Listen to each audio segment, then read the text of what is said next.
Bismillahirrahmanirrahim.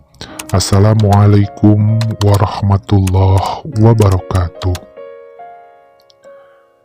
Berjumpa kembali bersama saya, Zemare, di video ke-8 Tuhan Tidak Pernah Iseng. Di video ini, saya akan menceritakan pengalaman yang saya alami ketika saya masuk sekolah tingkat pertama atau SMP. Pada akhirnya, setelah sekian tahun saya dirundung duka, nestapa, terhina, tersingkirkan, dan tidak memiliki teman, saat inilah semua seakan terbuka segala kegundahan dalam hidup saya. Ya, kali ini saya akan menceritakan ketika saya pada akhirnya memiliki seorang teman spesial yang tak pernah saya kira sebelumnya. Dan saat itu pula saya mulai jatuh cinta untuk pertama kalinya kepada seorang lelaki, teman saya sendiri. Saya sadari ini adalah cinta yang tidak seharusnya. Ya, saya salah mencintai. Apakah ini jawaban dari setiap pertanyaan dalam hidup saya? Atau apakah ini awal dari kemelut hidup yang akan semakin rumit ke depannya untuk saya? Ataukah saya sedang membuka kotak Pandora yang membawa malapetaka lebih menyesakan dada? Simak kisahnya. Benar kata pepatah, habis gelap terbitlah terang. Setelah adanya badai, pasti akan hadir pelangi yang indah. Setelah adanya duka, pasti diiringi dengan gembira. Dan setelah kesusahan, di hadapan nanti, pasti ada kebahagiaan. Begitulah yang saya alami pada saat itu. Seperti biasa, pada kehidupan saya, awalnya dari sebuah kejadian yang sangat memalukan dan menyakitkan, yang saya alami ketika saya sudah duduk di kelas 1 sekolah menengah pertama. Hari itu hari Senin, dan seperti biasa di setiap sekolah di Indonesia diadakan upacara bendera pagi-pagi sebelum dimulai pelajaran. Dan waktu itu tanpa disangka saya ditunjuk untuk menjadi pemimpin regu kelas saya. Tak mampu saya bilang tidak, karena ini sudah menjadi tugas bergilir setiap siswa. Mau tidak mau, saya harus siap. Dengan setengah hati, saya langsung bersiap menuju lapangan upacara dengan semua atribut lengkap, seperti topi dan dasi.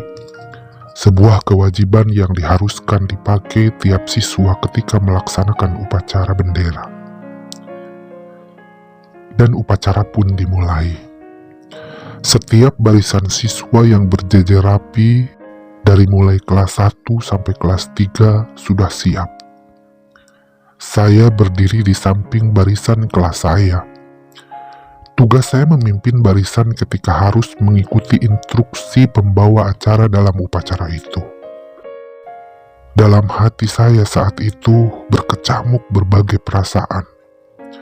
Ada rasa takut, deg-degan, was-was, dan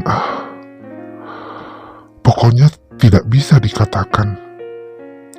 Saya takut kalau saya mengecewakan dan membuat kesalahan. Saya was-was kalau nanti saat saya memimpin malah akan jadi bahan gunjingan. Dan berbagai pemikiran terburuk campur aduk dalam benak saya. Dan benar saja, apa yang saya khawatirkan pun terjadi. Saat saya menyiapkan barisan, saya berteriak dengan suara yang saya miliki, tak dibuat-buat, tidak dibikin candaan. Namun hasilnya, ketika saya melirik ke berbagai sisi, banyak teman-teman saya yang mulai terkekeh menahan tawa. Dan ada beberapa guru yang saya dengar pun mulai senyum-senyum seakan menertawakan saya. Keringat dingin mulai muncul di kening. Entah bagaimana wajah saya saat itu. Teriakan komando tetap saya tegaskan, dan makin membuat peserta upacara makin tak karuan. Tak ayal, gelak tawa pun terlontar dari beberapa teman di lapangan. Hari itu sangat memalukan bagi saya. Dan saya sama sekali tidak tahu apa salah saya. Apa yang aneh dan apa yang membuat mereka tertawa. Sungguh ironi kehidupan saya. Selalu saja saya dianggap salah, padahal saya sendiri tidak tahu kesalahan apa yang saya lakukan. Tapi yang terjadi tetaplah terjadi. Bagian demi bagian kegiatan upacara terus dilaksanakan. Sampai pada akhirnya, saya pun membubarkan barisan kelas saya yang saya pimpin. Dan itu pun menghasilkan gelak tawa yang membuat riuh lapangan. Setelah selesai tugas saya langsung bergegas meninggalkan lapangan upacara. Wajah saya seakan panas, tapi bukan karena matahari, namun karena gunjingan dan ledekan yang samar-samar saya dengar. Manyanya pemimpin upacara, tapi meniciga banci. Sorana lucu, jika awewenya. Nyai ngerakeun wae, sahasi wali kelasna.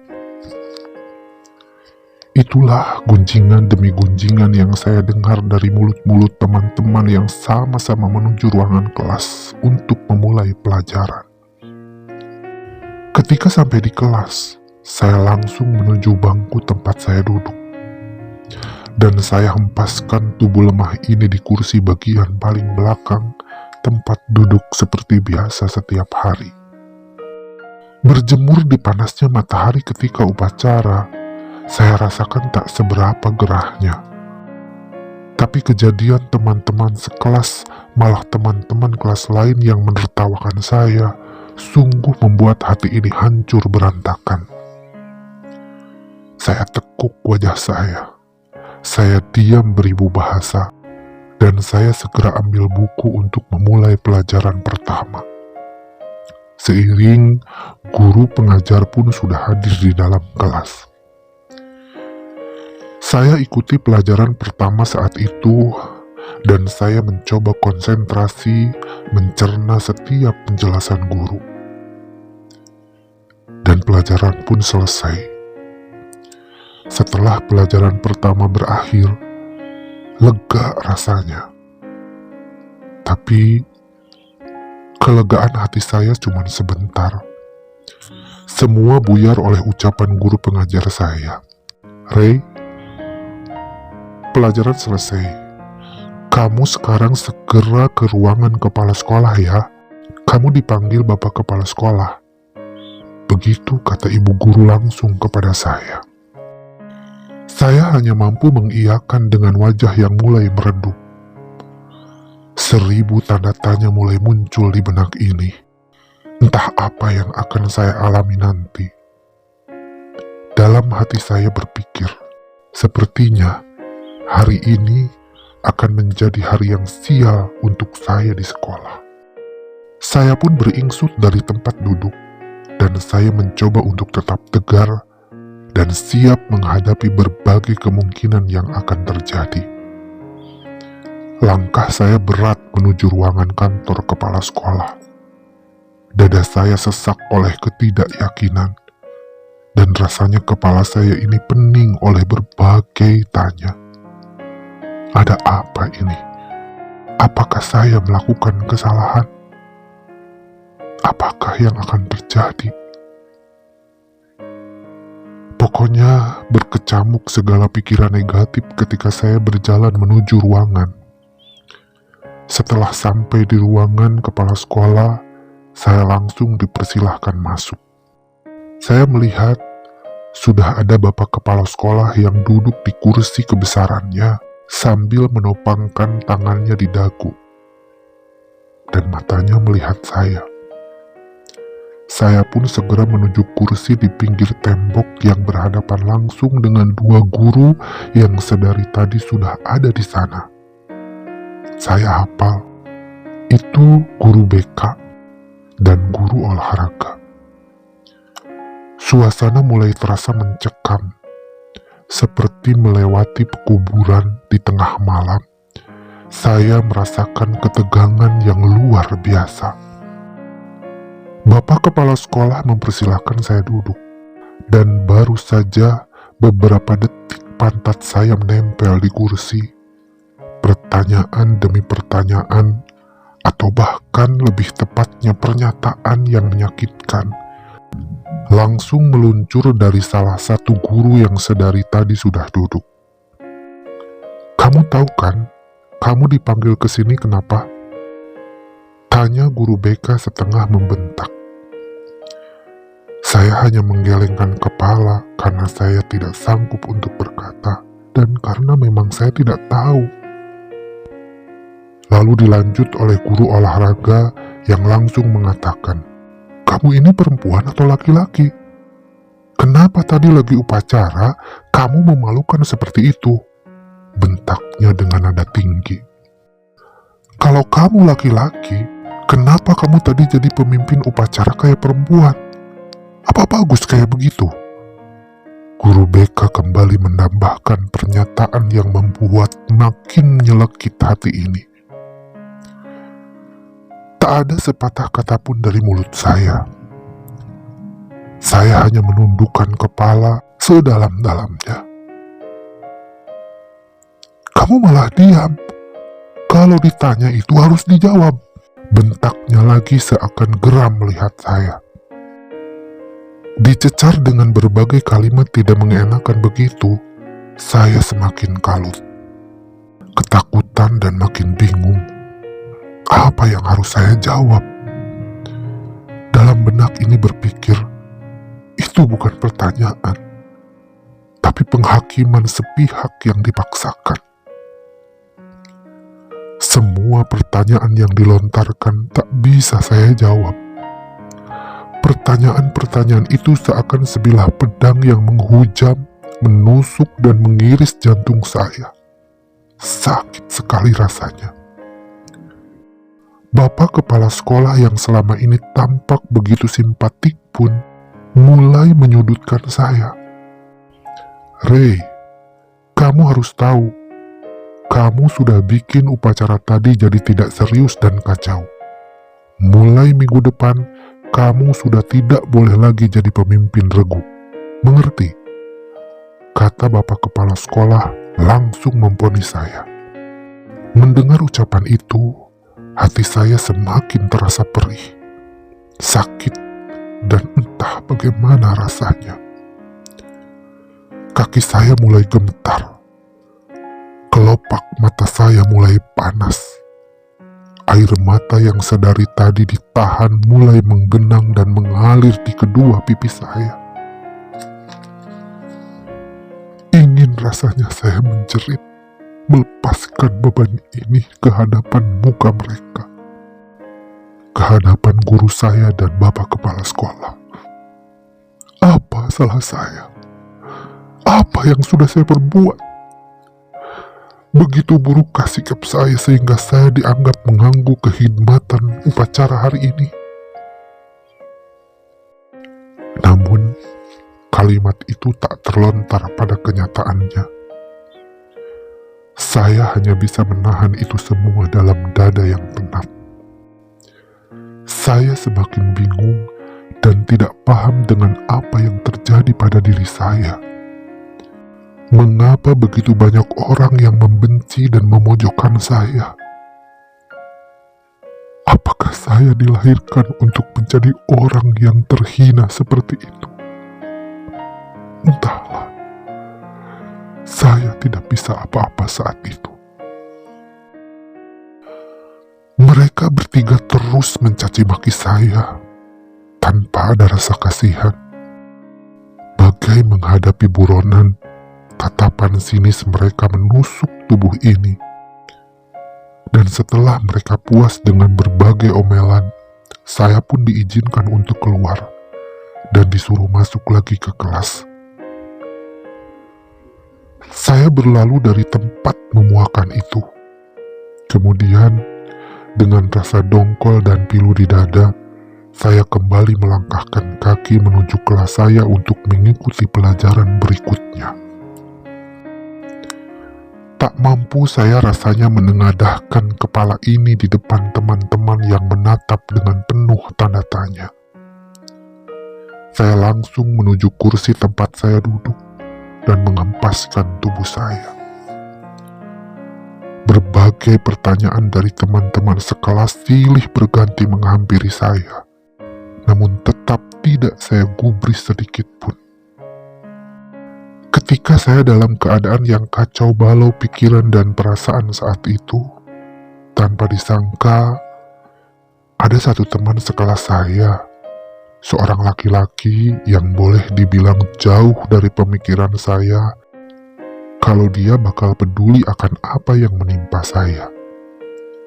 Yang saya tahu, dia anaknya cuek, pemilih teman, dan dia geng kumpulannya bersama orang-orang yang berada, atau bisa dibilang kaya. Dia berparas tampan, rambutnya lurus dengan gaya khasnya disisir rapi, memiliki lesung pipi, dan matanya yang tampak sipit tapi begitu bagus untuk ukuran seorang lelaki. Tinggi badannya hampir sama dengan saya, tapi dia terlihat lebih gagah kalau berjalan. Ya, ala-ala bad boy di sekolah gitu. Semua orang di sekolah saya tahu dia memang anak orang kaya. Sebut saja namanya Boy. Saat saya benar-benar terpuruk dengan segala yang terjadi hari itu, tiba-tiba si Boy datang menghampiri saya. Dengan senyum khasnya yang sumringah, lalu dia duduk di atas bangku depan saya dengan gaya koboinya. Awalnya saya mulai minder dan takut. Prasangka dalam hati saya langsung merebak. Ini pasti akan jadi hari sial lagi. Dia pasti akan mengolok-olok saya. Itulah suara dalam hati saya. Dan saya pun diam tertunduk. "Rey, aya naon bieu maneh di geroan kepala sekolah?" Boy mulai dengan interogasi pertamanya. Tapi apa yang saya rasakan beda. Intonasi suaranya seperti baik-baik saja dan terdengar sopan. "Teu nanaon, Boy, teu nanaon," jawab saya singkat. "Teu mungkin teu aya nanaon, maneh sakitu kusutna eta beungeut. Pasti aya masalah. Ngobrol lah ka urang sok." Boy kembali bertanya dengan nada penasaran. Lalu dia turun dari atas bangku dan ngeloyor duduk tepat di kursi kosong samping saya. Suasana di kelas sepertinya normal kembali. Teman-teman saya yang lain sibuk dengan kegiatan masing-masing. Oleh karena adanya kabar kalau guru pengajar pelajaran kedua hari itu tidak bisa datang, jadi semua murid ditugaskan untuk menulis catatan. Maneh kalah ngalamun. Ngobrol lah jeung saya, kunaon tadi teh? Kan saya babaturan maneh. Boy kembali membuyarkan lamunan saya, sambil sedikit menghentakkan tangannya di bahu saya. Nya, Boy, teu nanaon sumpah. ngan ngomongkeun masalah upacara tadi, jawab saya gelagapan. Emang kunaon tadi? Emang jadi masalah naon upacara? Dengan penasarannya, Boy semakin bertanya. Dan akhirnya, pada saat itu, bagaikan mendapat sandaran kala kepala dan tubuh ini pusing. Bagaikan menemukan tali tambang yang bisa menyelamatkan diri yang lemah ini kala tenggelam di lumpur kesakitan hati. Seperti mendapatkan secercah cahaya terang kala diri ini berjalan di belantaranya hutan yang gelap. Saya menceritakan semuanya pada Boy. Sesekali saya menyeka air mata di ujung mata yang mulai menyembul, agar tidak jadi hujan lebat yang akan memalukan saya di hadapan Boy. Napas menderu sedikit sesak kala saya melontarkan kalimat demi kalimat kejadian pilu ketika tadi di kantor kepala sekolah.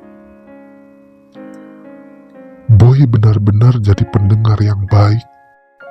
Dia menatapku dengan seksama ketika saya pelan-pelan melirik wajahnya dengan ujung mata saya sampai akhir cerita. Oh, gitu kejadiannya. Boy memberi sedikit komentar sambil menggeleng-gelengkan kepala. Nya enggeus lah Rey, da geus kajadian. Tong dipikiran, keun bae, nu penting maneh teu ngieun salah. Omongan kepala sekolah jeung babaturan tong diasupkeun kana hate, oke? Ungkap Boy lagi dengan suaranya yang jelas. Entah kekuatan dari setan mana yang merasuki tubuh ini. Mendengar kalimat yang Boy katakan, seakan saya mendapatkan siraman air dingin yang menyegarkan kala seluruh tubuh ini kehausan. Adem dan sangat menenangkan. Saya pun tiba-tiba melingkarkan tangan di bahu Boy yang duduk di samping saya. Bahkan seakan saya seperti setengah memeluknya. Nuhun Boy, nuhun, ucap saya dengan suara parau menahan tangis dan bahagia. Karena sikap Boy yang tadinya saya anggap akan jahat, ternyata dia lebih mengerti dari siapapun. Dia bagaikan pangeran yang menyelamatkan manusia lemah ini. Dan tanpa disangka juga, Boy tidak mengelak ketika saya mengalungkan tangan di pundaknya. Bahkan, dia ikut menyambut dengan mengalungkan tangan kanannya di pundak saya dengan tanpa risih. Sambil menepuk-nepuk bahu dan kepala saya dengan pelan, Boy berkata, "Nya enggeus lah Rey, ulah mewek, ulah sedih. Naon wae kajadian tong dijadikeun kesal. Meureun maneh keur diuji, ngarah maneh bisa leuwih alus deui engkena. Geus nya tong mewek ah, ngewa, kalem aya saya," kata Boy dengan lembutnya. Saya mulai ayeuna diuk jeung manehnya meunang henteu. Boy memungkas kalimat nasihatnya dengan meminta persetujuan saya agar jadi teman sebangku saya mulai saat itu. Saya hanya bisa mengangguk. Lalu tanpa basa-basi, Boy yang sedari tadi duduk langsung beranjak menuju bangku dia yang ada di depan. Dia ambil tas dan buku-bukunya lalu pindah duduk lagi di bangku kosong tempat teman sebangku saya. "Jang, maneh diuk jeung si Iwannya, saya jeung si Rey," Boy setengah berteriak meminta Jajang teman duduk sebangku saya untuk bertukar tempat duduk. Saya hanya bisa diam tanpa kata melihat itu semua. Dan Boy kembali membuka buku untuk mencatat tugas yang ditulis di papan tulis. Begitupun juga saya. Namun saat itu, ketika mata dan tangan saya konsentrasi mencatat dan menyalin catatan yang ditulis ketua kelas di papan tulis, hati dan pikiran saya berkecamuk tak karuan.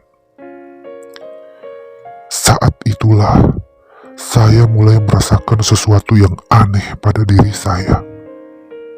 Aneh sekali.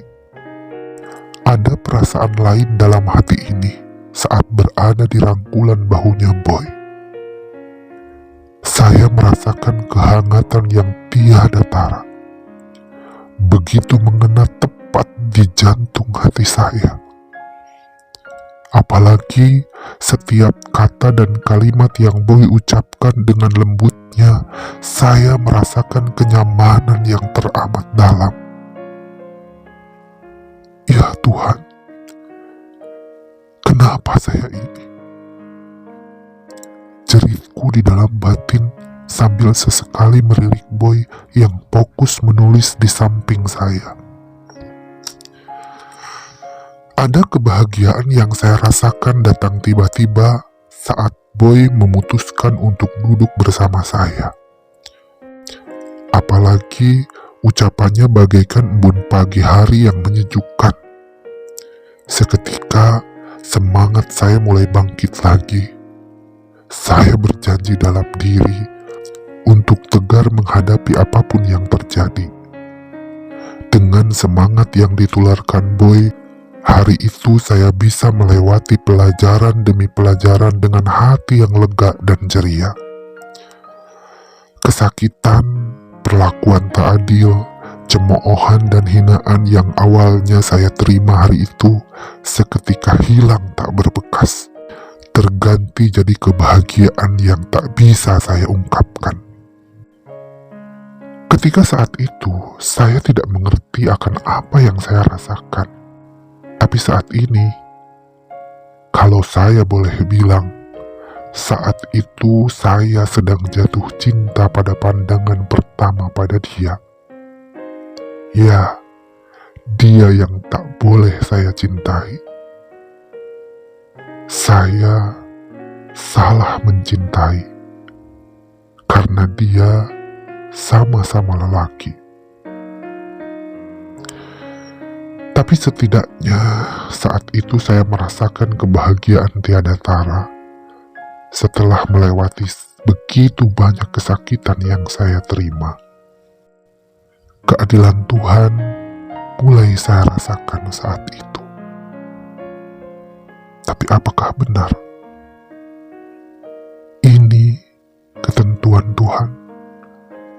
Atau justru kesalahan awal yang saya buat oleh karena godaan setan yang terkutuk?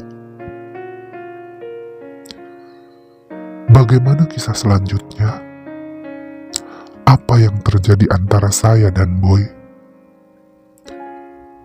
Nantikan di video berikutnya. Tunggu kisahnya yang lebih menarik.